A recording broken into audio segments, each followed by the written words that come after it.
این اتفاق چند هفته پیش برام افتاد و هنوزم به خاطرش میرم پیش روانشناس. اصلا نمیدونم چرا اینجوری شد. شاید تقصیر خودم بوده یا شایدم بدشانسی آوردم. خواهش میکنم اگه داستانمو میبینی کمک کن تا جوابشو پیدا کنم باشه. اون روزو واضح یادمه. بعد از ظهر آخر هفته بود. روی مبل لم داده بودم و داشتم تلویزیون یه برنامه کمدی رو میدیدم. اما ناگهان زنگ خونه به صدا در اومد. با تعجب از مبل بلند شدم چون هیچ بسته پستی نداشتم و هیچ وقتم کسی بدون قرار قبلی نمی اومد خونم. رفتم سمت در و پرسیدم که کیه؟ در کمال تعجب یه نفر با گرمی جواب داد: هی منم شین، رفیقت دیگه. یه لحظه مکث کردم. اصلا دوستی به نام شین داشتم مگه؟ یادم نمی اومد. ولی بعد ادامه داد: تو دبستان با هم کلاسی بودیم. بالاخره در باز کردم و یه نگاه به صورتش انداختم. راستش اصلا نشناختمش، ولی گفتم شاید چون زمان زیادی گذشته الان شاید چهرهش نسبت به گذشته عوض شده. بعد با انگشتش به شقیقش اشاره کرد.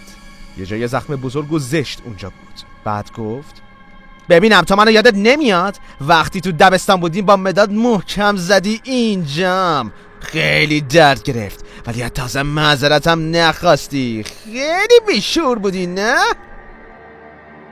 یه دفعه انگار یه چیزی تو سرم جرقه خورد و یه خاطره فراموش شده رو به خاطر آوردم. یه لحظه ترسیدم و خشکم زد. نمیدونم چرا.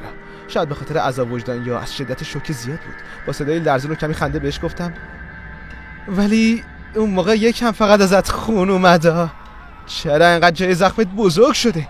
من فکر نمی کنم که این به خاطر اون باشه. درسته؟ یه مداد از توی جیبش کشید بیرون.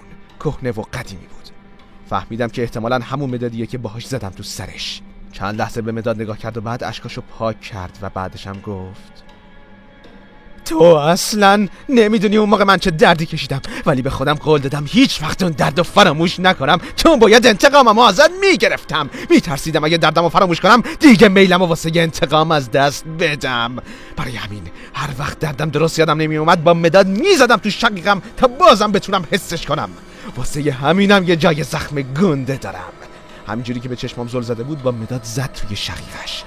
فکشو محکم به هم فشرده بود و از درد فریاد میکشید.